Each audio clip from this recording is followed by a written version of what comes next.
नमस्कार प्रेक्षक हो, आचार्य 90 FM योन रेडिओमध्ये मी तेजस्विनी आपलं मनपूर्वक स्वागत करते. प्रेक्षक हो, बिझनेस मंत्र सेगमेंटमध्ये आज आपण वैजयंती पंडित मॅडम यांना आमंत्रित केलेलं आहे. वैजयंती मॅम, मनपूर्वक स्वागत तुमचं आचार्य 90 FM मध्ये. आणि अर्थातच बिझनेस मंत्र आहे आणि तुम्ही जवळजवळ बरीच वर्ष या क्षेत्रात आहात आणि थोडीशी ओळख करून देते. ऑटो एनर्जी आणि टेक्सटाईल कंपनीजमध्ये त्या इंडिपेंडेंट डायरेक्टर म्हणून काम पाहतात आणि कंपनीची लिस्ट तर खूप मोठी आहे. तरी त्यातले काही फ्यू मी मेन्शन करते. Tata Motors, IG Petro Limited, PNG Gadgil, former adviser at Welingkar Institute of Management and Development and Research आणि व्हाईस प्रेसिडेंट राहिलेल्या आहेत त्या पब्लिक अफेअर्स आणि सिनियर डायरेक्टर फिकीमध्ये त्या राहिलेल्या आहेत. असा त्यांचा सगळीकडचा बऱ्याच सिनियर एक्झिक्युटिव्ह इंडियन मर्चंट चेंबर्समध्ये सुद्धा त्या चांगल्या मोठ्या पदावर होत्या. तर आज आपण त्यांच्याकडून ह्या सगळ्या कंपन्यांबद्दल तर कसं कामकाज चालतं हे जाणून घेणारच आहोत. पण एकंदरीतच ह्या कंपन्या कशा पद्धतीने काम करतात आणि नेमकं त्यातून सगळ्या सामान्य ग्राहकांना किंवा सामान्य माणसाला आपल्याला फक्त नावं माहिती असतात, मराठा चेंबर ऑफ कॉमर्स, पण नेमकं तिथे काय काम चालतं हे आपल्याला माहिती नसतं. ते आज सगळं मॅडम आपल्याला सांगणार आहे, ज्याचा आपल्या विद्यार्थ्यांना, आपल्या प्रेक्षकांना नक्कीच फायदा होईल. तर अर्थातच मॅडम तुमचं स्वागत आहे आणि खूप अभिनंदन. आज तुम्ही एवढ्या मोठ्या शिखरावर आहे. म्हणजे आता गुढीपाडव्याच्या निमित्ताने आपण भेटतोय, म्हणजे गुढीपाडव्याला जशी गुढी उभारतो तशी तुमची यशाची गुढी ही अगदी आभाळाला गवसणी घातलेली अशी गुढी आहे तुमची. तर त्यासाठी आधी खूप खूप अभिनंदन.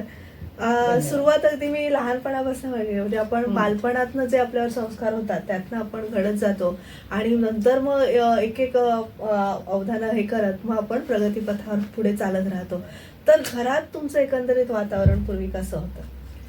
घरातलं म्हणजे तू बरोबर सांगितलंस की आपलं लहानपणचं जे आपण ज्या घरात वाढतो तिथल्या सगळ्या म्हणजे इमिजिएट फॅमिलीचं आपलं खूप मोठं आपल्या म्हणजे त्यांच्याकडे बघूनच आपण त्यांचा आदर्श धरूनच आपण पुढे जात असतो. तर वडील आमचे जे माझे आता नाही आहेत पण वडील होते गोविंद हर्षे, ते सोशल वेलफेअर डिपार्टमेंटमध्ये होते आणि Tata institute of social sciences मधले ते पहिल्या बॅचचे ग्रॅज्युएट होते आणि त्यांना UN फेलो म्हणून अमेरिकेला पाठवलं गेलं होतं. अरे वा. त्यामुळे आणि नंतर ते समाजसेवेच्या म्हणजे महाराष्ट्र गव्हर्नमेंटच्या समाजसेवा क्षेत्रात काम केलं त्यांनी आणि कर्वे इन्स्टिट्यूट ऑफ सोशल सायन्सेसचे फाउंडर होते, फाउंडर डायरेक्टर. म्हणजे त्यांनी अगदी भास्करराव कर्वे जे आपले अण्णासाहेब कर्वेंचे चिरंजीव त्यांच्याबरोबर अगदी खूप जवळीक होती त्यांची आणि त्यांनी काम केलं पुष्कळ वर्ष. त्यांचं खूप सगळीकडे नाव झालं आणि त्यांचा खूप आमच्यावर मोठा पगडा म्हणता येईल किंवा हे म्हणता येईल. कारण त्यांचं दुसरं असं होतं की त्यांचा ज्ञानेश्वरीवर खूप गाढा अभ्यास होता आणि ते प्रवचनं करायचे ज्ञानेश्वरीवर आणि घरात पण तसंच वातावरण होतं. म्हणजे आमचं एक डिनर टेबल कॉन्व्हर्सेशन म्हणून आमचं असायचं. म्हणजे मुद्दाम केलं नाही पण सगळेजण जमायचो. तेव्हा तर कसं जॉईंट फॅमिली पण असायची, पाहुणे असायचे घरात. आणि माझे जे 2 भाऊ म्हणजे आईचं असं एक आमच्यावर इम्प्रेशन होतं की ती खूप डिसिप्लिनवाली होती. म्हणजे अगदी शिस्त म्हणजे खाण्यापिण्याची शिस्त, वेळेची शिस्त, अभ्यासक्रमाची शिस्त. त्यामुळे तिने तो एक भाग पाहिला आणि वडिलांनी बाकी सगळं जे आपल्या ज्या वाढत्या वयात आपल्यावर जे संस्कार व्हावे लागतात ते सगळे वडिलांमुळे खूप झाले. आणि आजोबा आमचे होते ते मिशनरी लोकांना मराठी शिकवायचे आणि माझे दोघेही भाऊ जे आहेत ते मराठी शाळेत होते. डॉक्टर रवींद्र हर्षे सातारचे अगदी प्रख्यात हार्टचे स्पेशालिस्ट म्हणजे कार्डिओलॉजिस्ट आणि दुसरा भाऊ म्हणजे डॉक्टर राजन हर्षे ते अलाहाबाद युनिव्हर्सिटीचे व्हाईस चान्सलर झाले. आणि आता पण त्यांची मराठीतनं पुस्तकं येत आहेत आणि त्यांच्या विषयात तर खूपच त्यांचं जगभर कीर्ती नाव आहे. तर आम्ही जेव्हा वाढत म्हणजे मोठे होत होतो तेव्हा हे डिनर टेबल कॉन्व्हर्सेशन जे मी म्हणते तेव्हा वडील अनेक विषय काढायचे आणि मग आम्ही त्याच्यावर बोलायचं, आम्ही त्याच्यावर आपली मतं मांडायचं. मग त्यामुळे आपली पर्सनॅलिटी घडत जाते असं मला वाटतं. आणि भाऊ माझा जो मोठा सगळ्यात भाऊ जो डॉक्टर मी म्हटलं तो त्यांनी 9वीत असताना विवेकानंदांवर खूप वाचलं. त्यामुळे त्याची स्वभावाची घडण तशी होत गेली आणि त्याने आधीच ठरलं होतं की मी डॉक्टर होणार आणि त्याप्रमाणे त्यांनी मार्क मिळवले. हुशार होता खूप आणि मी मात्र शाळेत अजिबात अभ्यास नाही करायचे. त्यामुळे अगदी शेवटची परीक्षा आली, अॅन्युअल एक्झाम आली की सगळ्यांना घरात टेन्शन असायचं की आता हिचा अभ्यास कोण घेणार. मग आई आणि माझा भाऊ हे दोघं माझे दोन प्रकारचे सब्जेक्ट वाटून घ्यायचे, म्हणजे हा. सायन्स मॅथ्स वगैरे असेल ते भाऊ भाऊ घ्यायचा घ्यायचा. आणि लँग्वेजेस वगैरे असेल आई ते आई घ्यायची. घ्यायची. अच्छा. आणि मग एक दिवस 8-10 दिवस आधी अभ्यास केला की माझं गंगेत घोडं नाहीलं समजायचं. आणि माझं एक मला चांगली संधी मिळाली, म्हणजे माझ्या आजोबांनी मला म्हणजे त्यांना ते मराठी शिकवायचे. मी म्हटलं त्या मिशनरी होत्या, त्या स्कॉटिश होत्या, त्या मिस किंग म्हणून होत्या. अच्छा. तर त्या म्हणाल्या की तुमची दोन्ही मुलं मराठी शाळेत शिकली तर हिला तुम्ही कॉन्व्हेंटमध्ये घाला. हा. आता ही गोष्ट म्हणजे माझं वय आता 72 आहे, हो. त्यामुळे ही गोष्ट नाही, माझा 1953चा जन्म आणि 3 वर्षाची असतानाच मला मॉन्टेसरी इंग्लिश शाळेत घातलं. अच्छा. त्यामुळे म्हणजे इंग्लिश भाषाही शिकली गेली आणि एक वेगळं वातावरण, म्हणजे कॉन्व्हेंट स्कूलमध्ये एक वेगळं वातावरण असतं. त्या काळात कोणी एवढं इंग्लिश हा. शाळेत जात नसे, त्यामुळे तो एक मला खूप फायदा झाला, म्हणजे माझ्या सगळ्या करिअरमध्ये म्हणा किंवा बाकी सगळ्या याच्यामध्ये. तर असं आमची बॅकग्राऊंड, म्हणजे घरातली बॅकग्राऊंड अशी होती. आणि आईकडची भावंड बरीच होती, म्हणजे आईला म्हणजे जवळजवळ ती सगळी मिळून 13 भावंड होती. अच्छा. त्यामुळे सगळ्यांची लग्न कार्य, मामा मावशा, त्यामुळे एक जॉईंट फॅमिलीचं जे एक हे असतं ना, म्हणजे खूप खेळीमेळीचं वातावरण असतं. हा. आणि सगळ्यांकडून आपण काहीतरी शिकत असतो, म्हणजे मामा म्हणा, मावशा म्हणा, आपली भावंड म्हणा, मामे भाऊ, मावस भाऊ, हे ते सर्व. तर ते सगळं मला असं वाटतं त्या घडणीमुळे आपण जेव्हा मोठे होतो तेव्हा या सगळ्याचा खूप फायदा होतो आपल्याला, फायदा होतो आणि फरक पडतो आपल्या वागण्यात. आपण सगळ्यांची प्रेमाने वागतो, सगळ्यांची मिळून मिसळून राहतो, असं आपण एकलकोंडे होत नाही. आताचं वातावरण पाहिलं आपण, म्हणजे न्यूक्लिअर फॅमिलीज आणि एकटी मुलं वाढतात वगैरे, ते पाहिलं. आणि सारखे मोबाईलवर सगळे आपापल्या खोल्यात बंद वगैरे तसं. तर ते पाहिलं की असं वाटतं की आपलं बालपण, आणि आम्ही राहायचो तिथे पण खूप मुलं असायची. आणि मी बऱ्याच वेळ जास्ती मुलग्यांशी खेळायचे, कारण मुलींबरोबर खेळणं म्हणजे थोडंसं भातुकलीचं खेळ वगैरे खेळायचे, पण जास्ती टॉमबॉय सारखे असल्यामुळे मी विट्टी दांडू, क्रिकेट, पतंग बितंग जे म्हणशील ते सगळं खेळायचे. आणि त्यामुळेच मग टेबल टेनिसची वगैरे आवड लागली. मग शाळेतनं कॉलेजमध्ये जेव्हा जात होते तेव्हा माझ्या आईने, म्हणजे मला आई म्हणाली तू ह्याला जा SNDTच्या होम सायन्सला जा. तर म्हणलं मी काही करणार नाही, घरातलं काम वगैरे, मला काय होम सायन्सला जायचं नाही, मला को एज्युकेशन कॉलेजमध्ये जायचंय. तर मग त्याप्रमाणे फर्ग्युसन कॉलेजमध्ये ऍडमिशन घेतली, तिथे आर्ट्सला घेतली. आई म्हणाली तुझं कॉन्व्हेंटचं शिक्षण असतं ते तू दिवसभर शाळेत असतेस, त्यापेक्षा जरा असा कोर्स घे जिथे तुला थोडा वेळ मिळेल. तर आर्ट्सचं माझं इन्क्लिनेशन असल्यामुळे आर्ट्सला मी गेले. आणि फर्ग्युसन कॉलेज जे पुण्याचं आहे तिथे आमच्यावर खूप चांगले संस्कार झाले, खूप चांगलं शिक्षण मिळालं, अतिशय उत्कृष्ट टीचर होते सगळे. आणि तिथे मला एक म्हणजे काय म्हणतात, एक वेगळं होरायझन किंवा एक वेगळं क्षितिज ओपन झालं आता झालं. आणि माझं व्यक्तिमत्व किंवा पर्सनॅलिटी जी आहे ती मला असं वाटतं तिथे जास्त खुलली.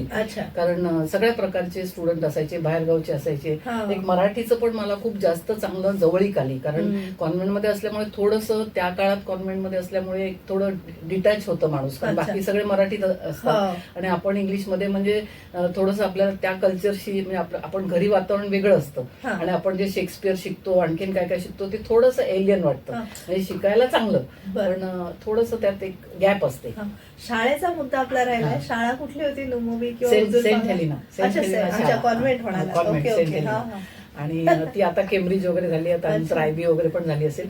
पण मग ह्याच्यात कॉलेजमध्ये शिकत असताना वेगवेगळ्या प्रकारचे सगळे दोस्त मंडळी, मुली मुलं सगळे.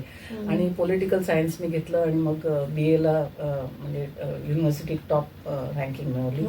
आणि मुख्य म्हणजे तेव्हा मला ना खूप पीटीची पण आवड होती, म्हणजे PT एक सकाळी आमची असायची ती, आणि टेबल टेनिस. तर टेबल टेनिसची आवड लागली तेव्हा मी एक लेडीज क्लब तिथे होता PYCचा, तिथे खेळायला जायची. तर त्या लेडीजना मी म्हणजे जवळजवळ 6 महिन्यात किंवा एक 8-1 महिन्यात तिथे जेवढ्या लेडीज होत्या त्या सगळ्यांना हरवलं आणि सिल्वर कप सगळे मलाच मिळायला लागले.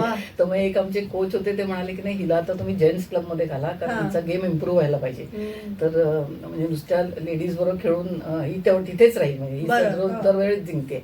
त्यामुळे मग जेंट्स क्लबमध्ये जायचं ठरलं. पण त्या काळ असा होता की तिथे मला जेंट्स म्हणजे एक मुलगा कोचिंग, एक सुभाष लोढा म्हणून आमच्या इथे शिकवायचे. ते खूप छान शिकवायचे, म्हणजे कोच होते टेबल टेनिसचे. तर त्यांच्या हाताखाली शिकावं असं सांगितल्यावर माझे वडील म्हणाले की नाही, असं मी काही तुला परवानगी देणार नाही, कारण टेबल टेनिसची रूम ही सगळी बंदिस्त असते आणि तू एकटी शिकणार एखाद्या मुलाकडून, ते मला काही पटत नाही. बराच घरात वादविवाद झाला. मग मुलांनी सांगितलं, भावांनी सांगितलं नाही तिला जाऊ दे, तिचं गेम इम्प्रूव्ह नाही होणार. तर त्यामुळे मला मग जेंट्स क्लबमध्ये घातलं. आणि मग तिथेही माझी चांगलीच म्हणजे पुष्कळच प्रगती झाली. मग इंटर कॉलेजात खेळले, इंटर युनिव्हर्सिटी खेळले, तिथेही गोल्ड मेडल मिळाली. पण कुठेही जेव्हा बाहेर जायची वेळ यायची खेळायसाठी, की हैदराबादला जायचंय किंवा टीम बरोबर आणखीन कुठे जायचंय, ते वडील म्हणायचे नाही, रात्रीचं ओव्हरनाईट स्टे असेल तर मी तुला पाठवणार नाही. असे त्यावेळेचे संस्कार होते. ते एका दृष्टीने आता त्यांच्या परिस्थितीत गेलं तर आता समजतं की मुलीला बाहेर पाठवणं नुसत्या अनोळखी लोकांबरोबर. आणि त्यांचं सोशल वर्क डिपार्टमेंट असं होतं की त्यांना सगळे प्रॉब्लेमॅटिकच केसेस त्यांच्याकडे यायच्या, म्हणजे प्रॉस्टिट्यूशनच्या म्हणा किंवा चाइल्ड लेबर म्हणा किंवा क्रिमिनल सगळ्या अशा. त्यामुळे त्यांना ते पहिल्यांदा ते सगळं डोक्यात यायचं. त्यांना मुलीचे प्रोटेक्शन म्हणून ते म्हणायचे. आणि मग लवकरच म्हणजे BA झाल्यानंतर लगेचच ओळखीतच म्हणजे आमच्या नात्यातच लग्न ठरलं. आणि अजित पंडित माझे जे मिस्टर त्यांच्याशी माझं लग्न ठरलं त्यावेळेला.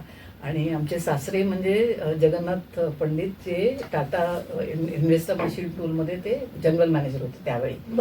आणि त्यावेळी म्हणजे अगोदर बरेच वर्ष म्हणजे टाटा ग्रुप बरोबर त्यांचा खूप चांगलं करिअर होतं.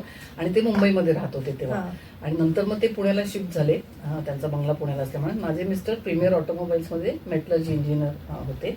आणि मग मी मुंबईला राहायला आले. तर 20च वर्षाचं असताना लग्न झालं, अगदी लहान वयात. आणि मुंबई. आणि मग मला तो खूप एक म्हणजे माझ्या आयुष्यातलं मी म्हणू शकेन की खूप एकदम बदल घडला. त्यामुळे turning point, absolutely turning point. कारण Bombay is of course a city of dreams. आणि माझ्यामध्ये एवढी एनर्जी, पुणे म्हणजे विद्येचं माहेर.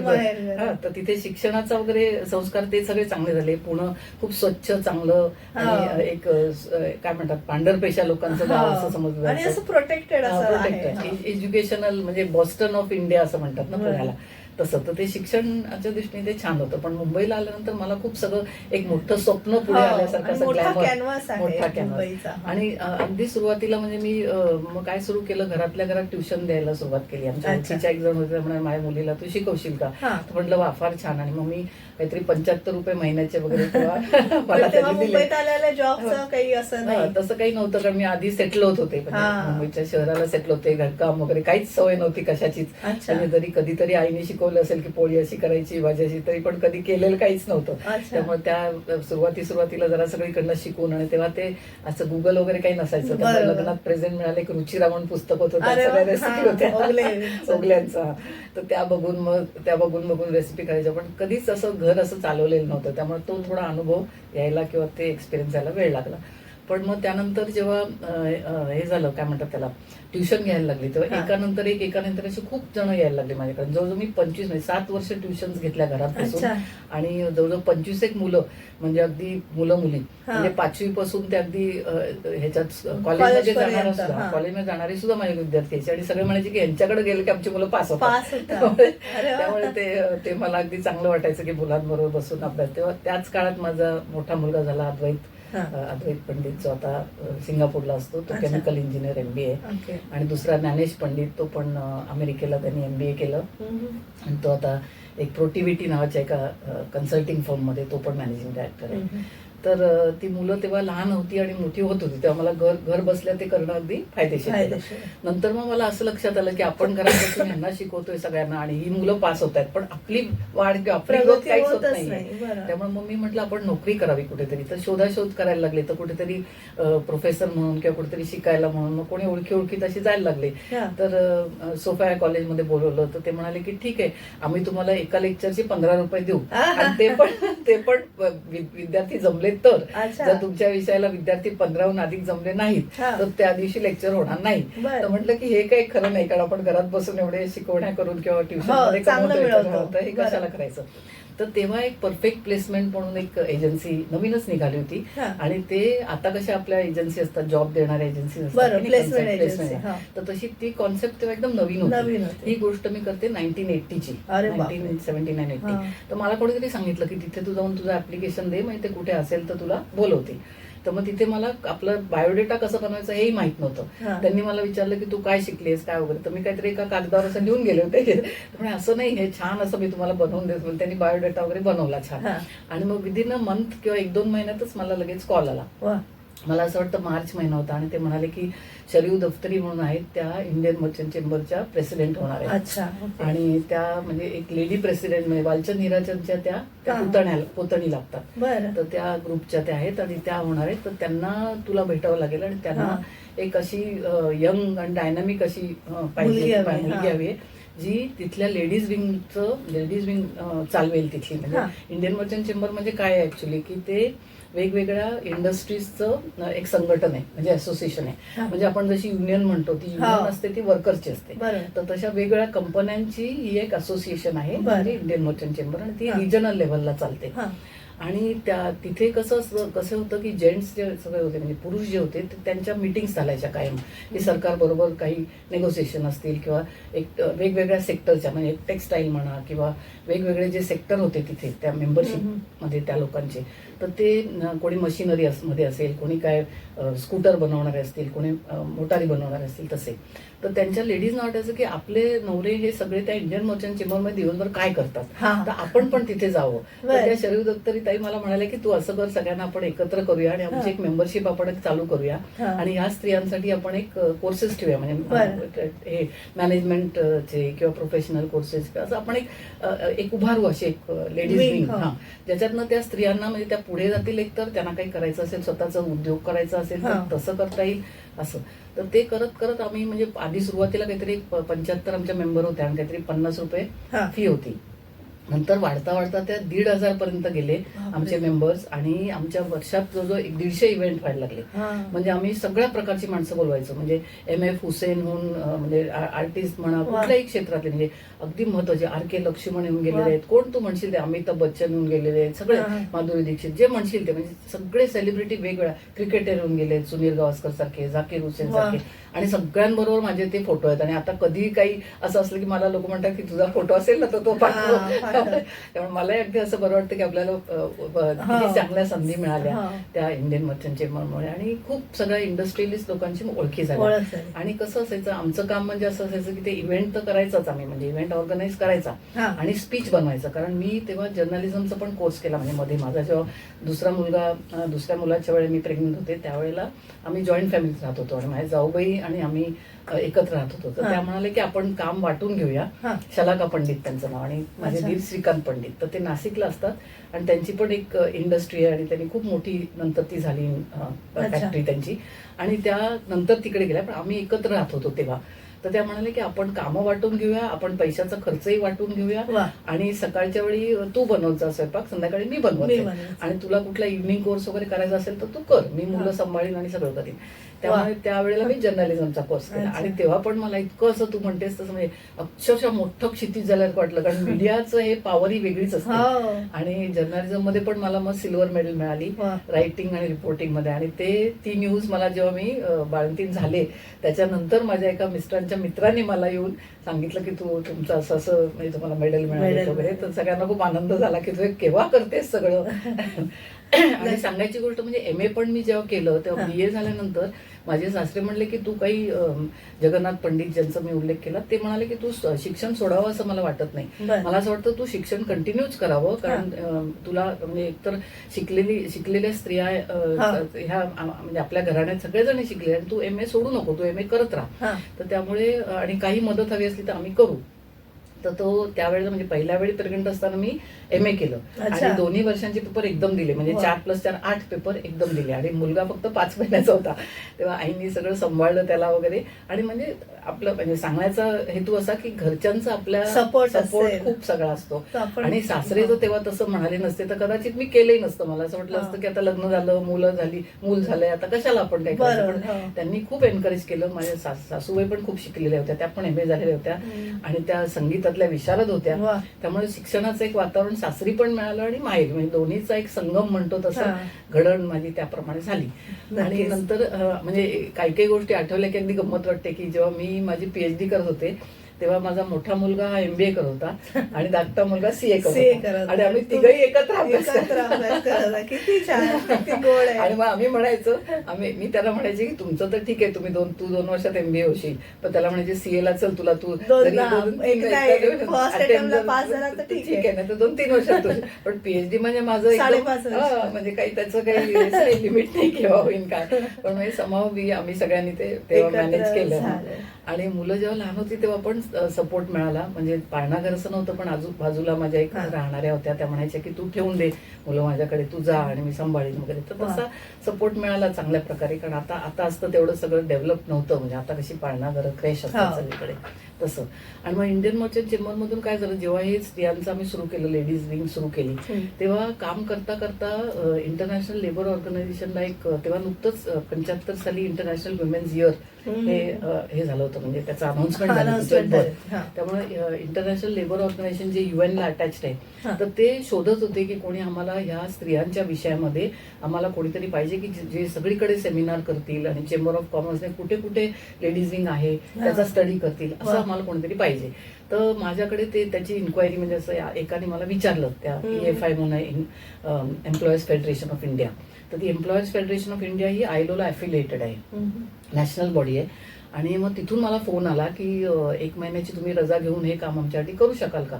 तर म्हटलं ठीक आहे, मी करू शकेन. 1 महिन्याचं रजा जरी नाही घेतली तरी माझ्या रोजच्या कामाच्या ह्याच्यात मी करू शकेन. आणि त्यांनी मला सांगितलं की तू असं सर्वे करायचा, सगळ्या स्त्रिया म्हणजे असे उद्योजक जे आहेत त्यांच्यावर स्टडी करायचा, नंतर वेगवेगळ्या चेंबर्स ऑफ कॉमर्समध्ये जायचं. म्हणजे मेन शहरं आपली जी आहेत, ईस्ट वेस्ट नॉर्थ साऊथ, म्हणजे दिल्ली, चेन्नई, कलकत्ता, अशा सगळ्या ठिकाणी जाऊन तू बघायचं की तुमच्या इंडियन मर्चंट चेंबर सारख्याच दुसरीकडे महिला शाखा आहेत की नाही, आणि त्या असल्या तर त्या काय करतात, कसं करतात वगैरे. तर मला तो इतका एक्साइटिंग म्हटला प्रोजेक्ट, आणि इतका मला आनंद झाला की, आणि एक तर वय पण असं होतं, लहान होतं, यंग होतं, काहीतरी करून दाखवायचं.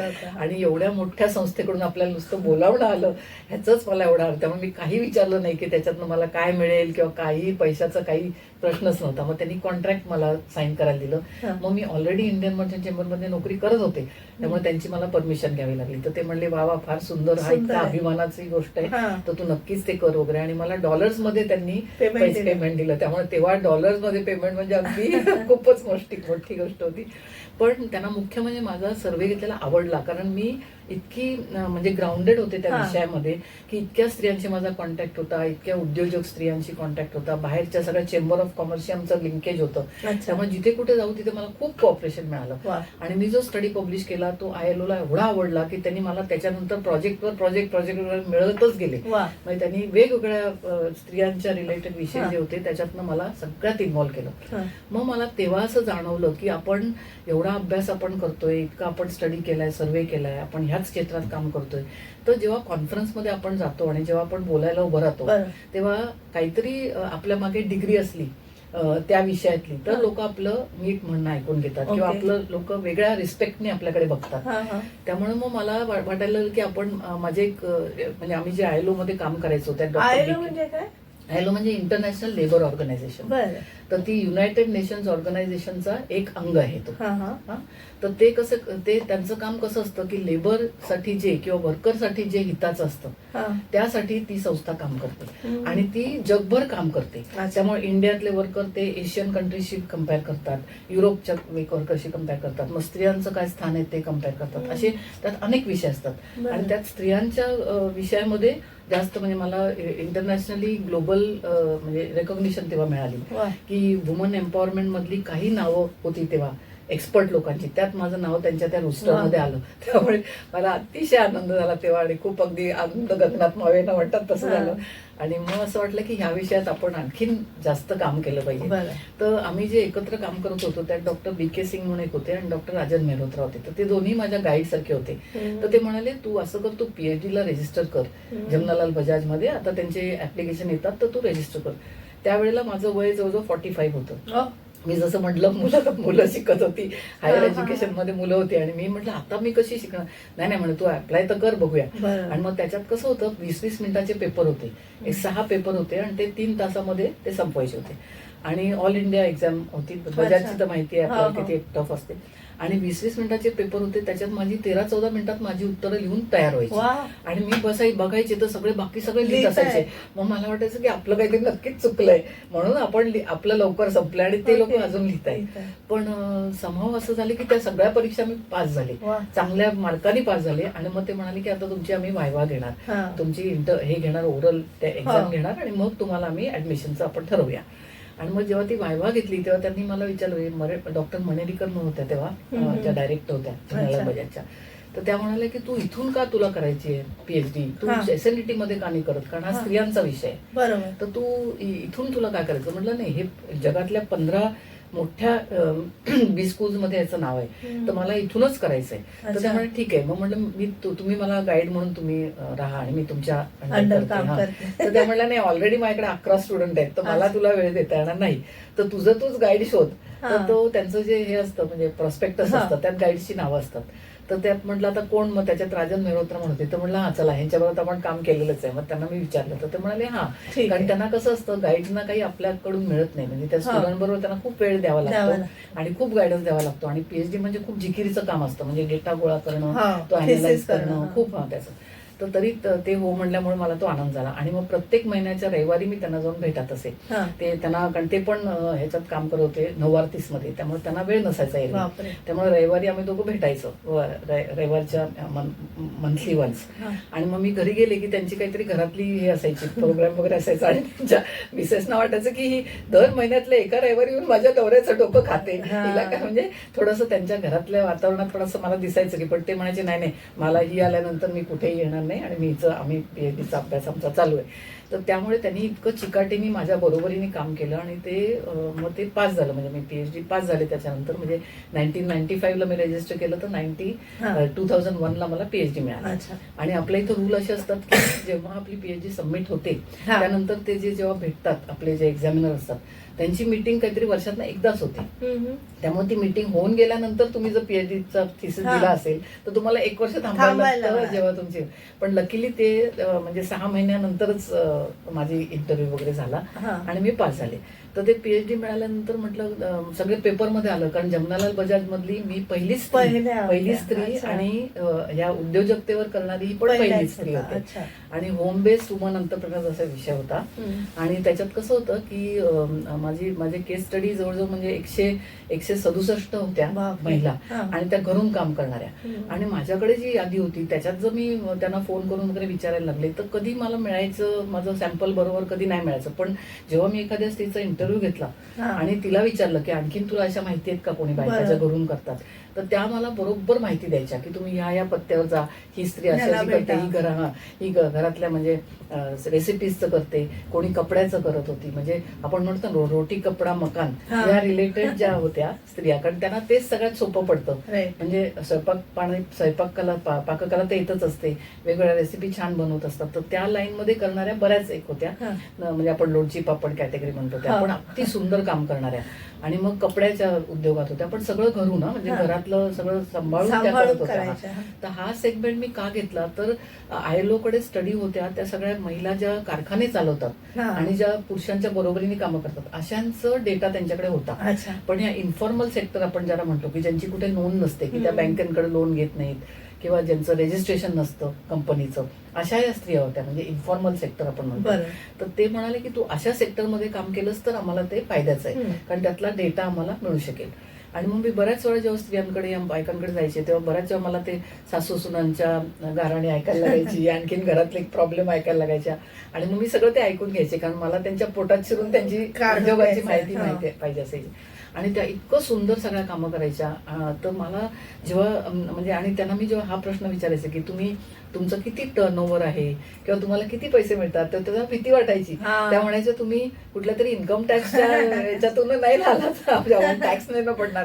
मग मी म्हणायचे नाही टॅक्स नाही पडणार, मी अशी स्टडी करायला रिसर्च करायला आली. तर मग इनडायरेक्टली मी फाइंड आउट करायला लागले. म्हणजे जेव्हा सरळ प्रश्न विचारल्यावर उत्तर यायची नाही, तेव्हा मग इनडायरेक्ट विचारायचे की तुमचा खप किती होतो, तुमचं मार्जिन किती असतं असं. आणि मला असं दिसून आलं की फार उत्तम या सगळ्या बायका कामं करत होत्या. आणि ते सगळं मग जेव्हा माझी पीएचडी झाली तेव्हा पेपरमध्ये मोठं बॉम्बे टाइम्स मध्ये एक मोठं कटिंग म्हणजे हे आलं, फ्रंट पेज मध्येच न्यूज आली की असं स्त्रियांत. त्यामुळे म्हटलं आता फारच सगळं मोठं झालं असतं ना. आणि मग नंतर काय झालं, पब्लिशर यायला लागले माझ्याकडे, म्हणजे विकास पब्लिशिंग म्हणून एक आले, आणखीन एक दोघं आले आणि ते म्हणाले आपण ना याचं पुस्तक छापूया तुमच्या पीएचडीचं.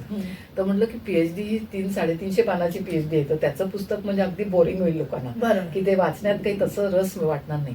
तर त्यामुळे हरकत नाही, आपण काय करूया 40-50 तुम्ही आता त्यातल्या 40-45 केस स्टडीज निवडा ज्या सगळ्यात सक्सेसफुल आहेत, सगळ्यात यशस्वी ज्या झालेल्या स्त्रिया, आणि मग त्यांचं मनोगत त्याच्यात टाकूया आणि त्याच्याप्रमाणे आपण ते पुस्तक डिझाईन करूया.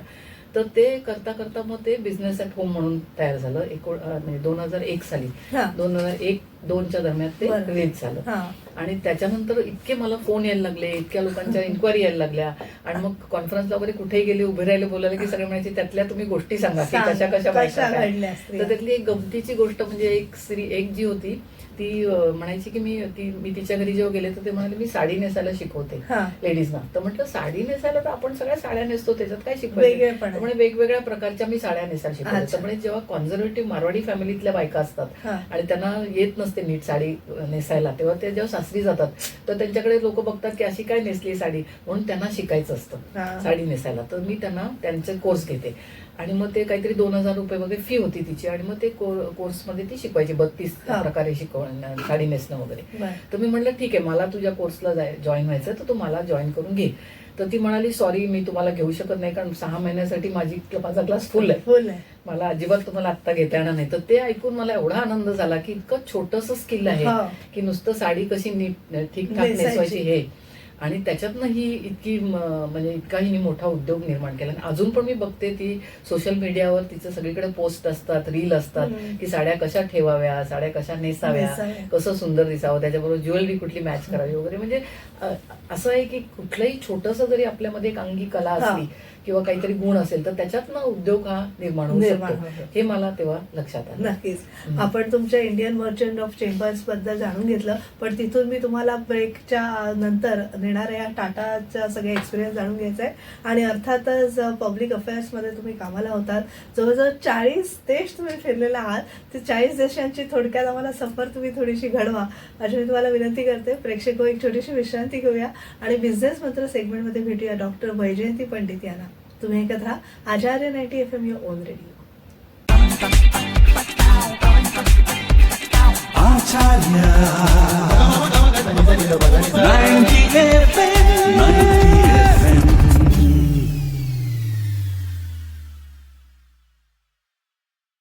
विश्रांतीनंतर तुम्हा सगळ्यांचं पुन्हा एकदा स्वागत. तुम्ही ऐकत आहात आचार्य 90 FM युअर ओन रेडिओ. आणि आज आपण बिझनेस मंत्र सेगमेंटमध्ये डॉक्टर वैजयंती पंडित मॅडम यांना आमंत्रित केलेलं आहे. मॅडम, ब्रेकपूर्वी मी म्हटलं तुम्ही 40 देश फिरलात, म्हणजे काय कोणाचं असं स्वप्न असतं एवढं सगळीकडे फिरायचं, म्हणजे एक आवड म्हणून, पण तुम्ही कामाच्या निमित्तानं 40 देशांना भेट दिल्या. तर त्यातले मोजके अनुभव आणि तुमच्या अगदी स्मरणात राहिलेले मोजके अनुभव मला जाणून घ्यायला आवडते. तर कसं होतं, इंडियन मर्चंट चेंबरच्या लेडीज विंग मध्ये पहिलं डेलिगेशन आमचं जे गेलं ते 88 साली गेलं, तायवान, हाँगकाँग आणि थायलंड. तर तेव्हा तायवानबरोबर आपली डिप्लोमॅटिक रिलेशन नव्हती, त्यामुळे आपल्याला हाँगकाँगहून विजा काढायचा होता. आणि त्या सगळ्या ऑल वुमन बिझनेस डेलिगेशन हे मला वाटतं पहिलंच त्यावेळेला गेलं. आम्ही 25 स्त्रियांना घेऊन गेलो एकत्र आणि तिथे बिझनेस करण्याकरता घेऊन गेलो. आणि त्यावेळेला खूप आम्हाला म्हणजे अगदी खूप तू म्हणतेस क्षितिज एकदम मोठं झालं, कारण पहिलीच वेळ फॉरेनला जाण्याची, आणि ते पण चायनीज वातावरण असलेले किंवा चायनीज कल्चर असलेले देश होते, त्यामुळे तिथे खूप शिकायला मिळालं. आणि आमच्याबरोबर एक तरला दलाल म्हणून तेव्हा होत्या, त्या प्रख्यात अगदी त्यांच्या म्हणजे रेसिपी बनवणाऱ्या आणि त्या क्षेत्रातल्या खूप मोठं नाव आहे ते. आणि त्यांचा तिथे इंटरव्ह्यू, म्हणजे नेक्स्ट डेलिगेशन आमचं जेव्हा ऑस्ट्रेलियाला गेलं तेव्हा त्यांचे रेडिओवर आणि टीव्हीवर एवढे इंटरव्ह्यू झाले, कारण तिथे NRI इंडियन लोक बरेच होते आणि त्यांना त्यांच्याकडून रेसिपी आणि सगळं शिकायचं होतं. तेव्हा काही एवढं इंटरनेटचा नव्हता, प्रभाव नव्हता सगळीकडे. त्यामुळे ती एक मला आठवण आहे. आणि खूप लोक आम्हाला विचारायचे सगळ्या स्त्रिया एकदम कशा आल्या, तुमच्याबरोबर कोणी जेंट्स नाही आणि तुम्ही कशा ट्रॅव्हल करताय. तर तेव्हा हे खूप जाणवलं की आपल्याला भारतामध्ये आपल्या इथल्या स्त्रियांना खूप फ्रीडम आहे, प्रोटेक्टेड ठेवलं, पण आपल्याकडे फ्रीडम पण खूप आहे. म्हणजे आपण जर काही करू इच्छित असेल आणि आपल्याला जर सहकार्य दिलं आपल्या फॅमिलीने आणि आपल्या आजूबाजूच्या लोकांनी, तर आपण किती झेप मोठी मारू शकतो हे लक्षात आलं. आणि जेव्हा जपानला, त्याच ओघात जेव्हा जपानला म्हणजे दरवर्षी डेलिगेशन जायची, 1 किंवा 2 जायची. जपानला जेव्हा मी गेले तेव्हा मला खूप तो वेगळा देश आणि फार सुंदर असा वाटला. त्याचं कारण तिथलं जे कल्चर आणि तिथली जी लोक इतकी मदत करणारी आणि त्यांचं जे म्हणजे काय म्हणतात त्याला एक प्रामाणिकतेचं जे त्यांचं एक कल्चर आहे किंवा देशप्रेमाचं जे आहे ते मला खूप जाणवलं. मला एके ठिकाणी जायचं होतं जेव्हा ट्रेनने जायचं होतं आणि सगळी येनमध्ये ट्रान्झॅक्शन चालायची आणि मला जेव्हा तिकीट काढायचं होतं तेव्हा मला काही समजत नव्हतं की कुठल्या स्टेशनला आपल्याला उतरायचं आणि किती पैसे आपण त्यात द्यायचे. तर मी एका जपानी मुलाला विचारलं की तुम्हाला मदत कर तिकीट काढायला, मला त्या इंडियन एम्बसीमध्ये जायचंय. तर तो म्हणाला काय हरकत नाही, मी तुम्हाला करतो मदत, आणि त्यांनी तिकीट काढून दिलं. आणि मग तो म्हणाला ही ट्रेन तुम्ही घ्या, या प्लॅटफॉर्मवर येईल. त्याला तोडकं मोडकं इंग्लिश येत होतं. तर तो म्हणाला तुम्ही जा. तर म्हटलं ठीक आहे. आणि मी जेव्हा त्या ट्रेनमध्ये शिरले तेव्हा मला असं दिसलं की तो माझ्या पाठीमागून माझ्या ट्रेनमध्ये शिरला. तर म्हटलं की हा कशाला आपल्या मागून येतोय. तर मी त्याला विचारलं तर तो म्हणला मी तिथेच जाणार आहे, त्याच साईडला जाणार, आपण बरोबरच जाऊया. म्हणून मग तो आम्ही तोडकं मोडकं बोलत गेलो. आणि मग जेव्हा उतरलो तिथे तेव्हा तो म्हणाला हे बघा ती तुमची एम्बसी आहे. तर म्हटलं आता मी जाते, तुला कुठे जायचं असेल तू जा. तर म्हणला नाही मी तुम्हाला तिथे सोडणार आणि मग मी कामाला जाणार. हो.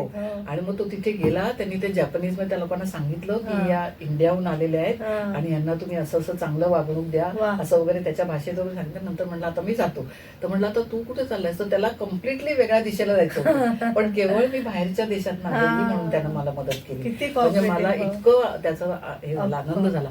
दुसरी गोष्ट, एकदा मी बाथरूम मध्ये गेले रेल्वेच्याच ह्याच्यामध्ये म्हणजे लोकलच्या ट्रेनच्या ह्याच्यात.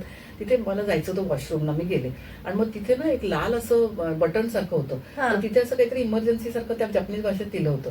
तर म्हणलं आपण हे दाबून बघूया. तेव्हा जरा खोडकर वृत्ती होती, मला एक दाबून बघूया काय होतंय. तर मी ते दाबलं म्हणल्यावर 2 मिनिटात सगळीकडनं इतकी माणसं आली, सगळी म्हणजे सिक्युरिटी आली सगळी की are you okay, what is happen, what is your okay.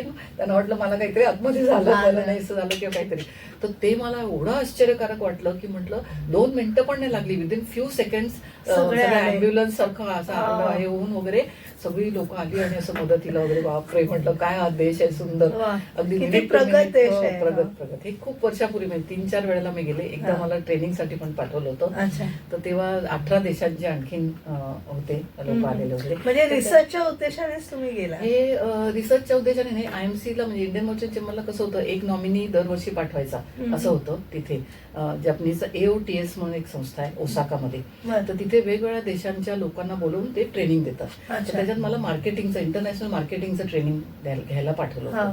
त्यामुळे तिथे मी गेले आणि वेगवेगळ्या देशांच्या लोकांमध्ये मिक्स होऊन मला इतकं शिकायला मिळालं. आणि जपनीज लोकांचं दुसरं एक असं की ते सगळं जपानीमध्येच चालायचं आणि मग ते नंतर इंटरप्रेट करायचे. तर मी आणि ते बाहेर आले की आमच्याशी चांगले इंग्लिश बोलायचे. तर मी म्हणाले की तुम्ही असं का करता, जपानीज मध्ये का बोलता, तुम्ही इंग्लिश मध्ये जर बोललं तर आम्हाला कळेल. तर म्हणले नाही, जपनीज इंटरप्रेटर जे असतात त्यांना पण रोजगार मिळाला पाहिजे म्हणून आम्ही असं करतो. तुम्हाला जपनीज भाषा येत होती? मला थोडे शिकले होते. मी जे काम चालू आपल्याला लागतं ते सगळं शिकले होते. तर ते थोडे वर्ड्स येत होते, त्यामुळे खुश, ते सगळे खुश असायचे. मी थोडं जरी जपनीज बोलले तरी ते खुश व्हायचे. म्हणजे तुम्ही Indian, you can speak Japanese असं म्हणायचं मला. आणि तेव्हा ईमेल वगैरे नुकतेच आपण करायला लागलो होतो. म्हणजे आपण करायला त्यांना अजिबात येत नव्हतं कारण त्यांचा इंग्लिशचा प्रॉब्लेम असतो. त्यामुळे ते बरेचसे जपनीज मध्ये शिकतात ना, त्यामुळे त्यांना ते पण मोठं वाटायचं की you know internet, you can write email, you can write to your family असं. म्हणजे त्यांना खूप गंमत वाटायची ती. तर तसे काही अनुभव आहेत. अमेरिकेला आम्ही जेव्हा गेलो डेलिगेशन घेऊन, तेव्हा ते सगळे म्हणाले की इंडिया म्हणजे थोडासा बॅकवर्ड देश असं आम्ही मानतो. तर तुम्ही या सगळ्या लेडीजना घेऊन तुम्ही आलात आणि तुमचं आता घर कोण सांभाळतं, तुम्ही इथे आलात तर तुमच्या घरातलं स्वयंपाक पाणी हे ते कोण करतं. तर आम्ही म्हणालो आम्हाला मदत असते घरात, एक बाई असते स्वयंपाक करणारी, दुसरे कोण. तर म्हणजे ड्रायव्हर अँड कुक आणि सगळं तुम्ही ठेवू शकता वगैरे असं. तर तेव्हा असं जाणवलं की आपण किती भाग्यवान आहोत की आपल्याला सगळं घरातली मदत पण मिळते. आपण इतके 15 दिवस जरी गेलो बाहेर गावी तरी आपलं घर नीट व्यवस्थित चालतं. मुलांना जेवण खाण, नवऱ्याला जेवण खाण, सगळं व्यवस्थित चालतं घरातलं. आपण म्हणतो तसं झाडू पोता, कपडे धुणं हे ते सगळं आपल्याकडे माणसं मिळतात. तर ती खूप गंमत वाटायची. तर ते इंटरनॅशनल एक्सपिरियन्सेस तेव्हा मला खूप असे जाणवले की आपल्याला खूप त्यातनं शिकायला मिळालं, खूप एक्सपोजर मोठं मिळालं.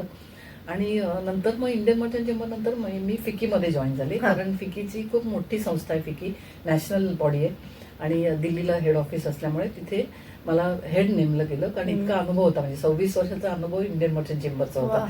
त्यामुळे त्यांनी सांगितलं की तुम्ही अशा सेक्टरमध्ये काम करा जिथे दिल्ली काम नाही करत आहे. तिथे कधी जॉईन झाला होता तुम्ही? तिथे मी 2006 ला IMC सोडली आणि लगेचच मी फिकीमध्ये जॉईन झाली. सो 2006 to 2012 मी फिकीत होते, म्हणजे वेस्टर्न रिजनची हेड होते. आणि आमच्या अंडर मध्य प्रदेश, गोवा, राजस्थान सगळं येत होतं त्यावेळेला, वेस्टर्न रिजन पूर्ण. आणि मग तेव्हा आम्ही नवीन क्षेत्रात काम केलं, म्हणजे टेक्निकल टेक्सटाईल्स म्हणा किंवा न्यूट्रासिटिकल आर्टिकल्स म्हणा किंवा महाराष्ट्र गव्हर्नमेंटच्या काही पॉलिसी होतं त्याचं प्रमोशन करणं म्हणा. म्हणजे महाराष्ट्र गव्हर्नमेंट बरोबर खूप जवळीक आम्ही काम केलं. म्हणजे 7 जे आपले इंडस्ट्रीयल हे आहेत म्हणजे MIDCs आहेत सगळीकडे महाराष्ट्रात, सगळीकडे भेट देऊन त्या लोकांच्या काय अडचणी आहेत त्या समजून घेतल्या, त्याच्यावर कॉन्फरन्सेस केल्या. जेम अँड ज्वेलरीमध्ये आम्ही खूप काम केलं, कारण तो सेक्टर आपल्या इथेच म्हणजे डायमंडचा आणि ज्वेलरीचा सेक्टर जो आहे तो इतका म्हणजे आपल्याकडे महाराष्ट्रातच मोठा आहे. Surat of course is non for diamonds, पण आपल्याकडे खूप तो मोठा असल्यामुळे म्हटलं ह्याच्यात तर काम आपण करायचं ते. आणि टेक्निकल टेक्सटाईल्स खूप तेव्हा नवीन होतं, म्हणजे 12 त्याच्यात सेगमेंट्स आहेत. ऑटो टेक्सटाईल, जिओ टेक्सटाईल असे सगळे वेगवेगळे सेगमेंट आहेत. साधं टेक्सटाईल तर होतंच आपल्याकडे तशा प्रकारे. तर ते त्या वेगळ्या वेगळ्या सेगमेंटमध्ये काम करताना पण खूप चांगला अनुभव आला. आणि फिकीची संस्था मी हेड केल्यामुळे म्हणजे काय म्हणतात आपण एकदम टॉपला तिथे असल्यामुळे मला जसं हवं तसं करता आलं. आणखीन माझी खूप ग्रोथ झाली. देशोदेशी गेले. दिल्लीच्या माझ्या म्हणजे जी आमची नॅशनल हेड ऑफिस होतं त्यांच्याशी माझं चांगलं संगनमत झाल्यामुळे खूप आम्ही एक फिकी फ्रेम्स म्हणून कॉन्फरन्स करायचो, जी तू मीडियामध्ये असल्यामुळे माहीत असेल. तिथे 2,500 डेलिगेट ऑल ओव्हर द वर्ल्डचे यायचे. आणि त्याच्यातनं पण म्हणजे दरवर्षी एक स्टडी पब्लिश व्हायचा. KPMG, EY किंवा कोणीतरी एक जण करायचा स्टडी आणि त्याच्यात सगळी आकडेवारी यायची. आम्ही वेलनेस सेक्टरवर खूप काम केलं. म्हणजे वेलनेस तेव्हा काही कोणाला माहिती नसायचं की फिटनेस म्हणजे काय, वेलनेस म्हणजे काय असं, आणि त्याची गरज काय. हो. आणि त्याच्यातून मग माझं ते पुस्तक निर्माण झालं, एव्हरीडे योगा. आणि मी शिकत पण होते. मी अय्यंगार योगात शिकले, मी नवाज मोदीकडे एरोबिक शिकले, आणि दुसरं एक प्रेमपुरी आश्रम म्हणून आहे तिथे पण शिकले योगा वेगवेगळे. तर मी राजश्री बिर्लांबरोबर काम करायचे, तर त्या मला म्हणाले की तू एकदा येऊन मला दाखव तू काय करतेस, कुठला प्रकारचा योगा करतेस मला दाखव. तर मी एक तयार केले, कसं पॉवर पॉईंट सारखं तयार केलं. आणि मग ते घेऊन जायला मला मनात विचार आला की एवढ्या मोठ्या ह्या आहेत राजश्री बिर्ला, यांच्याकडे मी नुसतं एक पॉवर पॉईंट घेऊन काय जाऊन करू, मी जरा आणखीन डीप मध्ये अभ्यास करते. असं करून मी जे काय करत होते ते मी लिहित गेले. आणि जसं लिहित गेले तसं ते पुस्तक तयार झालं. आणि ते पुस्तक म्हणजे एव्हरीडे योगा, त्यात राजश्री बिर्लानीच त्याचं फॉरवर्ड लिहिलाय आणि नीता अंबानीने एन्डॉर्स केलंय ते. आणि खूप त्याचं म्हणजे खप झाला. त्याचा जो 4 ते 5 एडिशन त्याचा झाला. आणि त्याच्यात कसं आहे की मी असंही म्हटलंय की जे बिझी लोक असतात, नेहमी आपण एक्सक्यूज काय देतो की मला एक्सरसाइज करायला वेळच नाही असं आपण म्हणतो. तर 12 सूर्यनमस्कार जर तुम्ही दिवसात घातले सकाळी उठून, तर त्याच्या इतका एक्सरसाइज चांगला दुसरा कुठलाच नाही. प्राणायाम करा, मेडिटेशन करा आणि वेळ ठेवा तुमच्या. जर तुम्हाला आज अर्धा तास वेळ असेल तर तेवढा अर्धा तासच करा योगासनं, पण तेवढी करा म्हणजे करा. म्हणजे अगदी काहीही झालं तरी. म्हणजे आमचे सर आम्हाला म्हणायचे की तुम्ही संडेला सुट्टी का घेता, तर आम्ही म्हणायचो एक दिवस सर. आणि दुसरी गोष्ट माझ्या एक नेहमी लक्षात, आपण जेव्हा लहान असतो तेव्हा आपल्याला आजी, आपली आई वगैरे म्हणत असते की आरोग्यम धनसंपदा, म्हणजे सगळ्यात मोठं धन जे असतं आयुष्यात ते आरोग्य असतं. आणि आरोग्य जर तुम्ही त्याच्यावर कॉन्सन्ट्रेट करून आत्मसात केलं तर तुमची मग एनर्जी लेवल, आपले आता पंतप्रधान आहेत त्याप्रमाणे नरेंद्र मोदीजी आहेत ते कधी टायर होतात. अमिताभ बच्चन बघा, म्हणजे 82 वर्षाचे ते आता आहेत आणि ज्या प्रकारे ते काम करतात आणि ज्या प्रकारे तो आपली त्यांची उदाहरणं कशाला, तुम्ही आता 72 आहात आणि एवढं कंटिन्यू बोलताय आणि एवढं आणि इतकी तुमची एनर्जी लेवल हाय आहे आणि इतकं म्हणजे तुम्हाला हॅट्स ऑफ केलं पाहिजे. I think it all comes with discipline. थोडंसं डिसिप्लिन खाण्यापिण्यावर, म्हणजे जे मी म्हणते आईची शिकवण होती तसं की आपली आई आजी वगैरे जे खात होते, दूध पिणं म्हणा किंवा अंड एक खाणं हेल्थसाठी, किंवा आपली जी डिसिप्लिन असते वेळेची की आज ह्या वेळेला जेवलं तर उद्या पण त्याच वेळेला जेवायचं किंवा साधारण ती वेळ चुकवायची नाही. तर हे जे फार महत्वाचं असतं. कारण आता रिसर्च मधून असं दिसतंय की तुम्ही जर वेगवेगळ्या प्रकारची फॅट डाएट केली आणि आज एक वेगळं डाएट, आज फक्त फ्रूट डाएट, उद्या फक्त इंटरमिटंट डाएट, असं तुम्ही वेगवेगळं जर करत गेलात तर त्या बॉडीला कन्फ्युज व्हायला होतं की ती बॉडी म्हणते की आज आता हे कसं काय आपण ऍडजस्ट करायचं. त्यामुळे जर डिसिप्लिन ठेवलं खाण्याची पद्धत किंवा खाण्याच्या वेळा आणि जे काय तुम्ही खाता ते न्यूट्रिशन व्यवस्थित ठेवलं तर न्यूट्रिशन, एक्सरसाइज आणि रात्रीची झोप, तर ती रात्रीची झोप चांगली येण्याकरता मन शांत हवं त्यासाठी तुम्हाला मेडिटेशन हे थोडं केलंच पाहिजे. तुम्ही जप करा, तुम्ही जे कुठले तुमचे जे दैवत असेल त्यांची प्रार्थना करा, किंवा प्रेयरचं पण खूप मोठं याच्यात एक सहभाग असतो. म्हणजे आमचे वडील ख्राईस्ट बद्दल खूप वाचायचे आणि आमच्या आजोबांनी तर ख्रिश्चन धर्म स्वीकारलाच होता, त्यामुळे मला ख्राईस्टची पण शिकवण खूप मिळाली. ज्ञानेश्वरी बरोबर ख्राईस्टची शिकवण, भगवद्गीतेची शिकवण.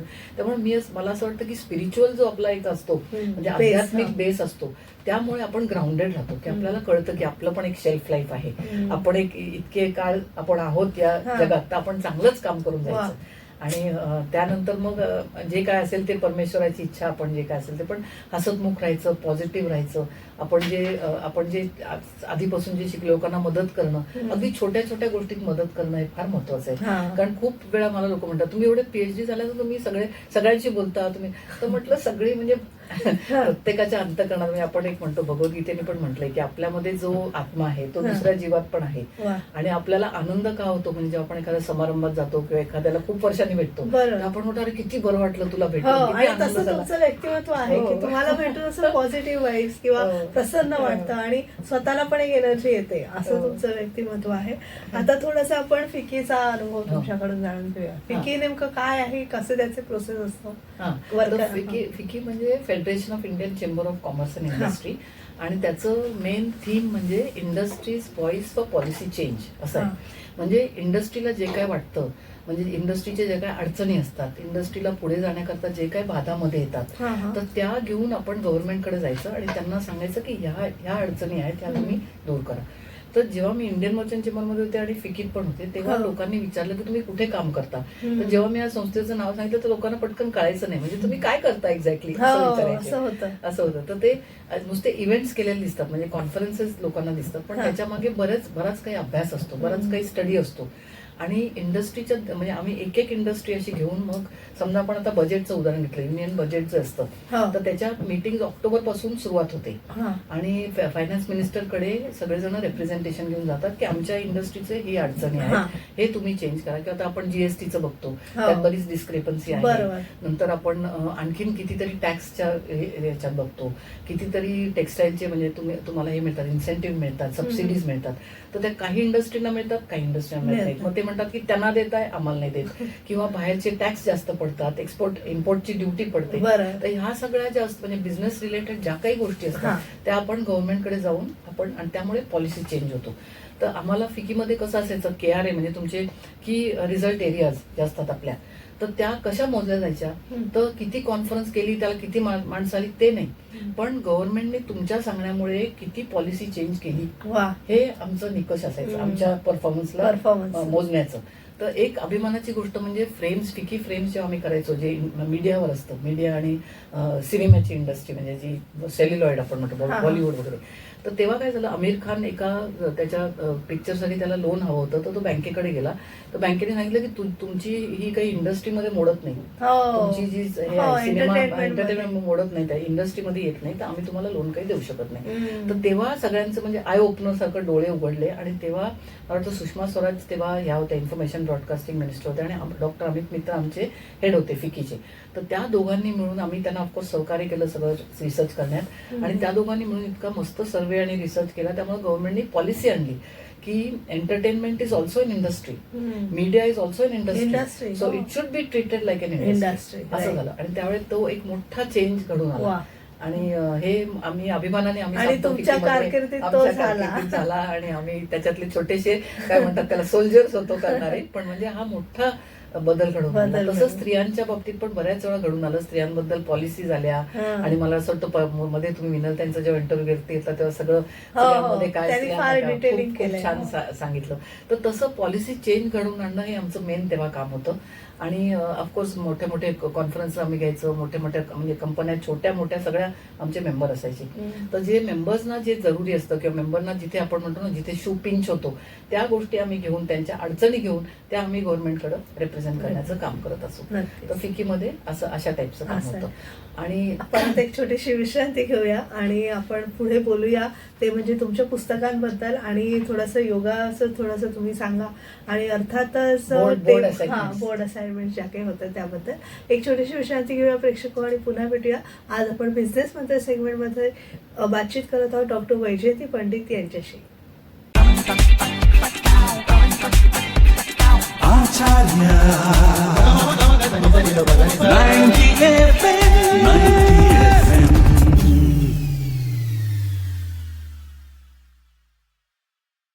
विश्रांतीनंतर तुम्हा सगळ्यांचं पुन्हा एकदा स्वागत. तुम्ही ऐकत आहात आचार्य 90 FM ऑन रेडिओ, आणि आज आपण बिझनेस मंत्र सेगमेंटमध्ये बातचीत करत आहोत आपल्या सिनियर एक्झिक्युटिव्ह इंडियन मर्चंट चेंबर्सच्या आणि तसंच सिनियर डायरेक्टर फिकीला असणाऱ्या डॉक्टर वैजयंती पंडित मॅडम यांच्याशी.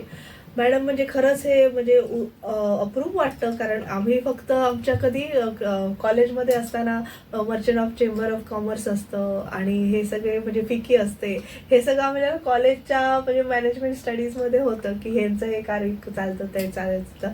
आता तुम्ही बोर्ड ऑफ डायरेक्टर्स म्हणून बऱ्याच संस्थांवर आहात आणि मग अशी मी उल्लेख केला तसं तुम्ही टाटा मोटर्सला होतात, आयजी पेट्रोल लिमिटेडला होतात, वेलिंगकरच्या इन्स्टिट्यूटमध्ये होतात. तर असं लोकांना असं वाटतं अरे बोर्ड ऑफ डायरेक्टरमध्ये आहे, त्यांना काय फक्त त्यांच्या मीटिंग्स होतात तेव्हा सह्या करायच्या, अजेंडा ठरवायचे आणि अगदी सोपं काम असतं आणि एवढ्या वर्षांचा एक्सपिरियन्स आहे म्हणजे बोर्ड ऑफ डायरेक्टर आरामात होऊ शकतात. पण ते आरामात नसतं, त्याच्या मागे एक पूर्ण तपश्चर्या असते. तर ते जाणून घ्यायचं की बोर्ड ऑफ डायरेक्टर असणं त्याचा रोल काय असतो आणि तुम्ही ज्या ज्या कंपन्यांमध्ये बोर्ड ऑफ डायरेक्टर्स म्हणून आतापर्यंत रुजू आहात त्याविषयी थोडंसं जाणून घ्यायचं. कसं आहे 2013 साली जेव्हा कायदा आला की प्रत्येक लिस्टेड कंपनीच्या बोर्डवर एकतरी स्त्री हवी, असा जेव्हा कायदा आला तेव्हा थोडंसं कंपन्यांना पण असं थोडंसं विचित्र वाटलं की आता कुठल्या स्त्रियांना इन्व्हॉल्व्ह करावं, आपण लॉयर बायका घ्याव्या की आपण सीए घ्याव्या का आपण, म्हणजे एकदम थोडंसं काय म्हणतात त्याला कन्फ्युजन झाल्यासारखं झालं. पण माझा संबंध हा मोठमोठ्या इंडस्ट्रीजशी पहिल्यापासून असल्यामुळे म्हणजे आयएमसीच्या कारकिर्दीपासून म्हणजे अगदी आनंद महिंद्रापासून, दीपक पारेखपासून, कोटक, उदय कोटक, जे तुम्ही म्हणाल ते सगळे आम्ही त्यांना ओळखत होतो. पण आम्ही सगळ्यांसाठी स्पीचेस लिहिणं म्हणा किंवा अगदी जवळचे संबंध आले होते त्यांच्याबरोबर काम करण्यामध्ये.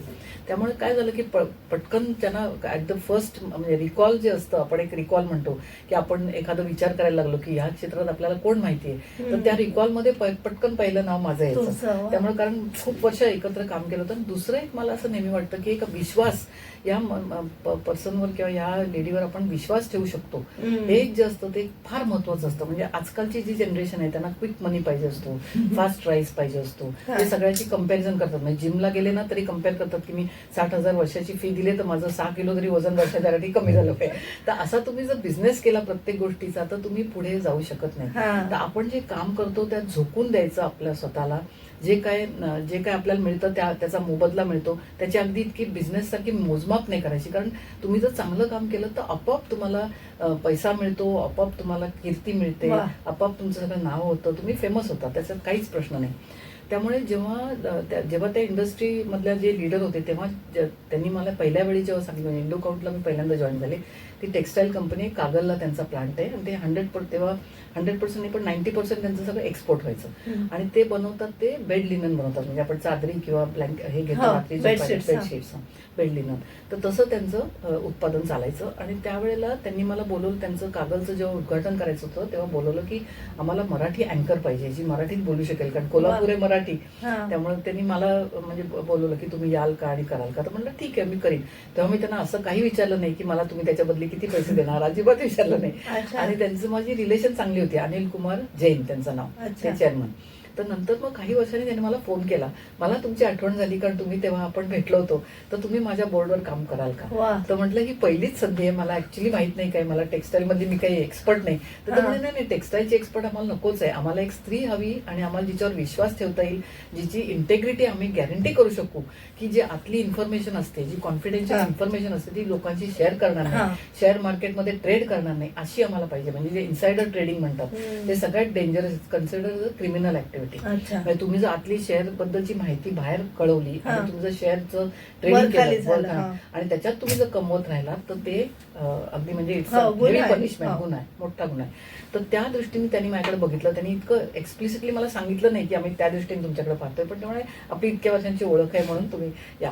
तेव्हा मला ते सगळं नवीन होतं, मी पहिल्यांदा सगळे ऐकायचे त्यांचे डिस्कशन चाललेलं वगैरे, तेव्हा मला एवढं कॉन्ट्रीब्युट करता यायचं नाही. पण नंतर मला असं लक्षात आलं की त्यांच्या CSR मध्ये मी खूप कॉन्ट्रीब्युट करू शकते, कॉर्पोरेट सोशल रिस्पॉन्सिबिलिटी. प्रत्येक कंपनीला 2% प्रॉफिट मधला ऍव्हरेज प्रॉफिट 3 वर्षांचा असतो, त्यातला 2% हा डोनेट करावा लागतो.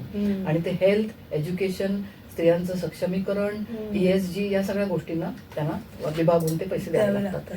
तर ते मी इतकं हिरिरीने त्यांचं काम केलं तिथे की आम्ही मुखाट बरोबर काम केलं. तिथे मोबाईल व्हॅन्स ठेवल्या आणि कागलच्या खेडोपाड्यात, आजूबाजूच्या खेडोपाड्यात मोबाईल व्हॅन्स देऊन लोकांचं हेल्थचं आम्ही संरक्षण केलं. आम्ही जवळजवळ 20,000 स्टुडंटना स्मार्ट क्लासरूम दिल्या. आम्ही इव्हन तुला सांगते कोल्हापूरमध्ये स्मशान पण नीट, सोलापूर नाही, बासवाडा म्हणून एक प्लेस आहे, म्हणजे जे ते पण टेक्सटाईलचीच कंपनी आहे, ती मी दुसरी जॉईन केलेली.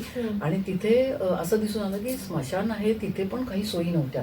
म्हणजे साधी शेड नाही, बसायचा बाक नाही, काही नाही. तर अशा ठिकाणी पण आम्ही मदत करून तिथे CSR आम्ही केलं. करता करता लिंक्डइनवर माझी प्रोफाईल पाहून मला टाटाकडून कॉल आला, टाटाच्या ऑफिसमधून, की तुम्हाला असं असं इंटरव्ह्यूला बोलवलं वगैरे. तर मी गेले इंटरव्ह्यूला. म्हटलं भरपूर बायका असतील, आणखीन बरीच कॉम्पिटिशन असेल, एखादा आपलं पण त्याच्यात असू दे म्हणून गेले. तर ते जे मेन त्यांचे होते ते मला म्हणाले की पिशा रोडे त्यांचं नाव. तर ते मला म्हणाले की मला तुझ्याबद्दल काहीच माहिती नाहीये, मला ते CV दिला, तो आत्ता दिला 10 मिनिटापूर्वी, तर ते वाचत बसण्यापेक्षा तुम्हीच मला सांगा तुम्ही काय करता. 2-1 मिनिटं 2.5 मिनिटं मी बोलले की मी अशी पिकेत होते, असं करत होते. तर ते म्हणाले हा बस बस बस, आता काही मला आणखीन माहिती नको. तर मला वाटलं आपण आता रिजेक्ट झालो, आता दुसरी कोण असेल तिला आत बोलवतील आणि आपल्याला रिजेक्ट करतील. तर ते म्हणाले नाही, मला तुला एकच प्रश्न तुम्हाला विचारायचा आहे की मी जर तुम्हाला एकाच्या ऐवजी 3 कंपन्यांवर घेतलं तर तुम्ही तयार आहात का? तर मला एवढं आश्चर्य वाटलं.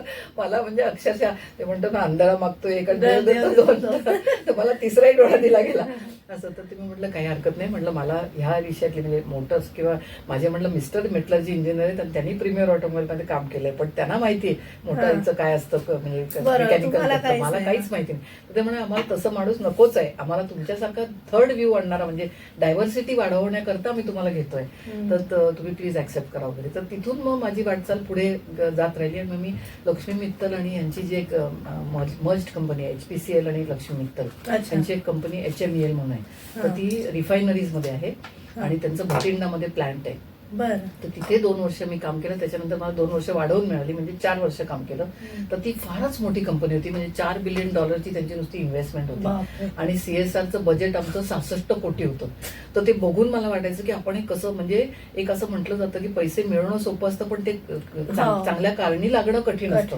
जेव्हा तुम्ही CSR साठी स्पेंड करता किंवा खर्च करता, तेव्हा तुम्हाला आत्मविश्वास हवा की आपण जे देतो आपल्या कॉन्शियन्सला पटलं पाहिजे की आपण खरोखर गरीब विद्यार्थ्यांना देतोय, आपण खरोखर गरीब महिलांना देतोय. हे जे पैसे आपण खर्चतोय ते कारणी लागतात, हे म्हणजे सपात्र दान म्हणतो तसं झालं पाहिजे.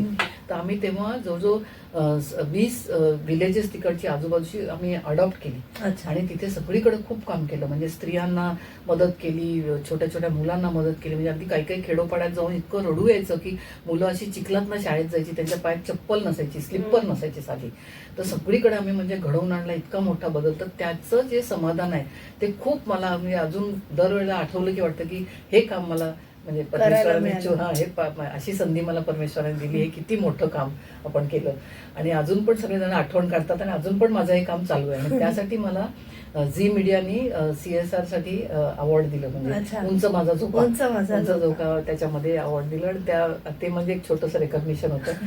आणि महाराष्ट्र गव्हर्नमेंटने पण गौरव पुरस्कार दिला होता मला माझ्या रिसर्चसाठी, विमेन एंटरप्रेन्योरच्या रिसर्चसाठी, कारण त्यावेळेला महिला उद्योजकांवर काही फारसं काम झालं नव्हतं. त्यामुळे सगळ्या गोष्टी तसं सुरुवात केल्यामुळे खूप अभिमान वाटतो आणि खूप मागे बघितल्यावर असं वाटतं की ठीक आहे, आपण काहीतरी समाजासाठी थोडं काहीतरी परत थोडं नाही बरंच केलंय तुम्ही. आणि त्यातनं ही पुस्तकं लिहिली आहेत, म्हणजे योगावर पुस्तक लिहिणं, त्याच्यानंतर तुम्ही बिझनेस ॲट होमचा सुद्धा उल्लेख केला. आता आय थिंक हे नवीन पुस्तक अगदी न्यूली पब्लिश्ड आहे, न्यू बॉर्न बेबी आहे, लाईफ ब्लूम्स ॲट 70. तर ह्याविषयी थोडंसं सांगूया. हो, तर मला असं दिसून आलं की माणसं म्हणजे काय करतात, वय जेव्हा VRS यायला लागेल तेव्हा स्त्रिया म्हणायला लागल्या की VRS आलं की आम्ही पहिलं VRS घेणार आणि आम्ही आम्हाला जे हवं ते करणार. मग आम्ही म्हणायचं हवं ते करणार ते तुम्ही आत्ताच का नाही करू शकत, तुम्ही VRS का घेता, तुम्ही जे काम करताय ते करत राहा ना. कारण कसं असतं, थोडंसं एक फायनान्शियल आपल्याला एक हेल्प मिळाली किंवा फायनान्शियल आपल्याकडे रेव्हेन्यू स्ट्रीम चालू असली तर आपलं घर नीट चालतं, आपल्याला एक कॉन्फिडन्स येतो आणि आपण खर्च करू शकतो. तुम्हाला हवं तर तुम्ही डोनेट करा. तुम्हाला वाटलं की आपल्याकडे जास्त म्हणजे पैसे आहेत आणि आपण काहीतरी समाजकार्य करू शकतो, बाहेर पैसे देऊ शकतो, तर तुम्ही करा. पण तुम्ही काम थांबवू नका, काम करत राहा. तर असं आहे की वय हे लोकांना काउंट करू देत, आपलं आपण किती वर्षाचे झालोय लोकांना काउंट करू देत, पण आपण आपलं काम करत राहायचं आणि आपण जितक्या कुठल्या फील्डमध्ये आपल्याला काम करतील ते करत राहायचं. असं एक मनात ठेवून मी म्हटलं एक पॉझिटिव्ह आपण त्याच्यात हे ठेवूया. आणि माझी नातवंड आणि माझी मुलं वगैरे सगळ्यांनी पुढाकार घेतला आणि म्हणाले की तुझ्या 17व्या वाढदिवसाला आपण हे पब्लिश करूया, छापूया. आणि मग त्याच्यात अजय पिरामल आहे, त्याच्यात सुरेश तुम्हाला प्रस्तावना मिळाली आणि आदित्य मित्तल म्हणून आहेत, त्यांनी तो पहिलंच लिहिलं मला, पहिलाच ईमेल त्यांनीच लिहिला म्हणून अच्छा. तेव्हापासून मला एकदम असं हुरूप आला की वा. काहीतरी प्रत्येक जण आपल्याबद्दल काहीतरी लिहिले, मैत्रिणी आहेत, माझे हा. रिलेटिव्ह आहेत, आणखीन आहेत. तर म्हटलं ह्याच्यातनं आणखीन काहीतरी आपण लिहूया म्हणून एक 70 मागे मी टेकअवेज दिले अच्छा. की जे फॉलो करता येतील. म्हणजे आता जी HR मध्ये गेलेली मुलं आहेत किंवा MBA करणारी मुलं हा, आहेत, हा. त्यांना इन्स्टंट सक्सेस पाहिजे असतो. त्याच्यात म्हणतात इन्स्टंट ग्रॅटिफिकेशन पाहिजे असतं. की मी माझ्याकडे यायची, मी जेव्हा फिकीत होते तरुण मुलं मुली यायच्या, म्हणजे मॅडम आम्ही 2 वर्ष काम केलंय, आता आम्हाला इन्क्रीमेंट किती देणार तुम्ही, हा. आता आम्हाला काय इन्सेंटिव्ह देणार. मी तेव्हा त्यांना म्हणायचे अरे 2 वर्ष म्हणजे काहीच नाही, काहीच तुम्ही नाही. अजून शिकताय, अजून करताय काम. तर हा म्हणजे एक फरक आहे सगळ्या वातावरणात आणि सगळ्या आताची जी हो, पिढी हो, आहे हो. त्यांना इन्स्टंट ग्रॅटिफिकेशन पाहिजे. पाहिजे असतं, म्हणजे लगेच हवं असतं सगळी गोष्ट. तर त्यांना थोडंसं की तुम्ही पेशंटली काम करा, तुम्ही लोकांना तुमची नोंद घेऊ दे तुमच्या कामाची, अशी एक वेळ आणा. तुम्ही असं म्हणू नका, दरवेळेला कम्पेअर करू नका की अमक्या माणसाला दुसऱ्या कलिगला जास्त दिलं, मला कमी हो. दिलं वगैरे, असं कम्पेअर न करता आपोआप तुमच्या कामाची रेकॉग्निशन तुम्हाला मिळणार. त्यामुळे झोकून अगदी पूर्ण आपलं सर्वस्व त्याच्यात झोकून तुम्ही काम करत राहिलात तर यश हे तुमच्या अगदी नक्की तुमच्या पायाशीच येणार. एवढंच अच्छा. असं. याचा तुमचा बैठक दिसते ती अध्यात्माची आणि योग साधनेची, हो. तर थोडंसं आपण त्याबद्दलही बोलूया. हो. तर योगाबद्दल म्हणजे त्या पुस्तकातच मी लिहिलंय, जे काय आम्ही शिकलो तेच मी लिहिलंय. तर त्याच्यात एक अशी मॉड्यूल आहे की त्याच्यात आपण प्राणायाम करतो, आसनं करतो, सूर्यनमस्कार करतो, हा. आणि त्याच्यात एक थोडंसं मेडिटेटिव्ह आस्पेक्ट पण आहे आणि थोडंसं ओंकारचा मंत्र करतो. तर ओंकारच्या मंत्राला खूप आपल्याकडे महत्त्व आहे. महत्व आहे. म्हणजे एकतर एन्शंट सायन्स आपलं 5000 वर्षापूर्वीचं आहे सायन्स ते. आणि तुम्ही नुसते जरी डोळे मिटून जरी ओंकार केलात तरी तुमचं मन अतिशय शांत होतं, आणि मन शांत होणं हे अगदी महत्वाचं आहे. म्हणजे आपण जे सगळे रोग म्हणतो, म्हणजे माझा भाऊ नेहमी म्हणायचा, जो डॉक्टर रवींद्र राजेन म्हणते तो कुठल्याही रोगाचं कनेक्शन नेहमी मनाकडे लावायचा. अच्छा. आणि तो म्हणायचा मनाने तुम्ही अस्थिर असलात, मनाने तुम्ही जर अस्वस्थ असलात आणि तुम्हाला जर ईर्ष्या असते, निगेटिव्ह इमोशन असल्या, तर तुम्हाला कुठलाही रोग तुमच्याकडे पटकन धावत येतो. त्यामुळे तुम्ही मन शांत ठेवा, तुम्ही पॉझिटिव्ह ॲटिट्यूड ठेवा, आणि तुम्ही योग साधना करत राहा, तुम्ही मेडिटेशन करा, तुम्ही प्रार्थना करा, जे काय तुम्हाला आवडेल, कुठल्याही देवाचं किंवा कुठल्याही प्रकारे तुम्हाला ती साधना करता येत असलं करा. त्यामुळे तुमचं मनावरही कंट्रोल राहील, तुमचं मन शांत होईल, झोप चांगली लागेल, अन्न चांगलं खा, म्हणजे ताजं अन्न, आणि आपण जे म्हणतो फ्रेश फ्रूट, फ्रेश व्हेजिटेबल असं खा, आणि तुम्ही योग साधना करा. रोजच्या रोज ती करा, आणि काही थोडा वेळ आपल्यासाठी ठेवा. आणि तो नेहमी हेही म्हणायचा की इंट्रोस्पेक्शन करा, की आपल्या स्वतःसाठी, म्हणजे take appointment with yourself. तर एक 10 मिनिटं रात्री झोपताना आपण स्वतःला विचारावं की आज मी काम केलं ते ठीक होतं का, आणखीन मी काय करू शकते का, आणखीन मी लोकांची मदत कशी करू शकेन, आणखीन मी काय करू शकेन, असं एक आपलाच मनाचा आपण एक रिव्ह्यू घेतला तर आपल्याला पुढची वाटचाल करणं सोपं जातं. आता ही 70 किंवा 72 वर्ष ही अगदी दैदिप्यमान झाली सगळी कारकीर्द. म्हणजे असं वाटलंही नव्हतं पुण्यातनं मुंबईत आपण म्हणजे लग्न करून येऊ आणि एवढं यश आपल्याला, आणि नोकरीचं आणि काही कुठल्या व्यवसायाचं आपण ध्यानीमनी ठरवलं पण नव्हतं. पण एवढ्या उच्च पदस्थ तुमच्याकडे नोकऱ्या चालू झाल्या आणि उत्तम अशी पदं तुम्ही उच्च विभूषित भूषवली. आता थोडंसं, आता अजूनही म्हणजे बराच काळ आहे, आणि त्या निमित्तानं आपल्याला तुम्हाला काय करायचंय, म्हणजे 75 नंतर तुम्ही काय योजलेलं आहे तुमच्या आयुष्यात ते जाणून घ्यायचं. असं मला दिसत नाही कुठे की मी काम कधी थांबवीन, पण असं मला दिसतं की 75ला आता कसं आहे की गव्हर्नमेंटचंच रिस्ट्रिक्शन आहे की बोर्डवर तुम्ही राहू शकत नाही. तर माझ्या मनात असं आहे की एक रिप्रेझेंटेशन करायचं सरकारला, की ज्या स्त्रिया किंवा जी माणसं, स्पेशली स्त्रिया, एकीकडे आपण स्त्रियांना महत्व देतोय, त्यांना सगळीकडे इन्व्हॉल्व्ह करतोय, इन्क्लुझिव्ह आपण म्हणतो, इन्क्लुझिव्ह ग्रोथ म्हणतोय, बरोबर आहे, इम्पॅक्ट, इन्स्पिरेशन, इन्क्लुझिव्ह ग्रोथ आणि इम्पॅक्ट बायकांच्या कामाचा हे म्हणतोय.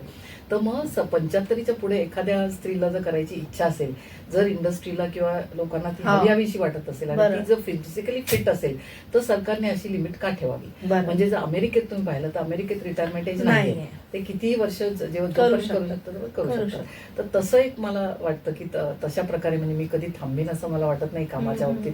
पण एक करायची इच्छा म्हणजे अशी जास्त CSR किंवा एक लोकांसाठी करावं काम आपण, की आपण आपल्याला जे इतकं सगळं मिळालं आणि आपण इतके जे काय म्हणतात त्याला, आपण स्वतःला म्हणजे इतक्या संधी आपल्याला परमेश्वरांनी दिल्या, मिळत गेल्या, तर ते थोडंसं आपण काहीतरी आणखीन रिटर्न करू शकतो. म्हणजे गरीब मुली पाहिल्या किंवा गरीब विद्यार्थी पाहिले तर त्यांच्याकडे जाऊन शिकवावं, त्यांच्या मनावर संस्कार करावे, त्यांना काहीतरी आणखीन चांगलं आपण सांगावं. आणि ज्या रफ्तांनी आपण आता वाढतोय, म्हणजे ती चांगली आहे रफ्तार, म्हणजे डेव्हलपमेंटच्या दृष्टीने चांगली आहे, पण जे भौतिक सुखाच्या मागे आपण सगळे लागलोय, म्हणजे स्पेशली तरुण पिढी जी लागली, थोडासा आळस त्यांच्या अंगात येतोय, थोडंसं रात्री काम करणं, दिवसा झोपणं किंवा हे जे म्हणजे हो. स्क्रीन टाइम कंट्रोल बरोबर, न करता हो. येणं, सारखं त्या सोशल मीडियावर राहणं, तर हे सगळं ह्याच्यात काहीतरी अवेअरनेस करावा. एक ESG म्हणून म्हणतात, म्हणजे एन्व्हायरमेंट अँड सोशल गव्हर्नन्स जे अच्छा. म्हणतात ह्याच्यामध्ये इंडस्ट्रीमध्ये. हा. तर त्याला तुम्ही जर डोनेशन दिलं किंवा पैसे दिले तर तुम्हाला त्याच्यात टॅक्स म्हणजे ज्या 2% जे आपल्याला द्यायला लागतं इंडस्ट्रीमधून द्यायला लागतं ते त्याच्यात मोडतं. आणि ह्याच्यात कसं आहे, ESG मध्ये म्हणजे प्लॅनेटसाठी आपण काहीतरी करावं, करायला. म्हणजे पीपल, प्लॅनेट्स अँड प्रॉफिट्स ह्याचं लिंकेज हवं. तर तुम्ही प्लास्टिकचा यूज कसा कमी करू शकाल, तुम्ही हवा जी प्रदूषित आहे ती कशी चांगली करू शकाल, तुम्ही चांगली झाडं कशी उगवू शकाल, निसर्गाच्या सान्निध्यात कसं राहू शकाल, तर ते मला खूप आवडेल. म्हणजे निसर्ग बघितला की मला अक्षरशः परमेश्वर भेटल्यासारखा वाटतो. समुद्र असो, डोंगर असो, नद्या असो, हिरवीगार झाडी बघून तर मला इतका आनंद होतो की मला त्यातच परमेश्वर दिसतो. फुलं खूप आवडतात, तर या छोट्या छोट्या गोष्टी आवडतात, तर त्या अनुषंगाने काहीतरी काम करावं असं अशी मला वाटतं. मनीषा आहे, मनीषा आहे. नक्कीच. आणि तुमची ती मनीषा पूर्ण हो असंच सिद्धिविनायकाच्या चरणी प्रार्थना करते. मॅडम, तुम्ही आज आलात आणि तुमचा मर्चंट ऑफ चेंबर ऑफचा प्रवास, विकीचा प्रवास सगळा उलगडून दाखवला. नक्कीच आपल्या तरुण पिढीला, महिलांना यातनं फार काय म्हणतात ते उद्बोधनपर ही मुलाखत झालेली आहे. आणि प्रेक्षक तुम्हाला ही मुलाखत आवडली असेल तर आम्हाला नक्की कळवा आमच्या कमेंट्सच्या माध्यमातून. आपण यूट्यूबवर सुद्धा अवेलेबल आहोत. आचार्य 90 FM यूट्यूब पेजला तुम्ही लाईक, शेअर आणि सबस्क्राईब करायला विसरू नका. आणि अर्थात मॅम, तुम्ही इथे आलात आमच्या आचार्य 90 FM मध्ये, त्याबद्दल तुमचे मनपूर्वक आभार. नमस्कार, थँक्यू. प्रेक्षक पुन्हा भेटूया नवीन व्यक्तींसह बिझनेस मंत्र या सेगमेंटमध्ये. आज आपण भेटलो आहोत डॉक्टर वैजयंती पंडित मॅमना. आणि मी तेजस्विनी आपला निरोप घेते. धन्यवाद.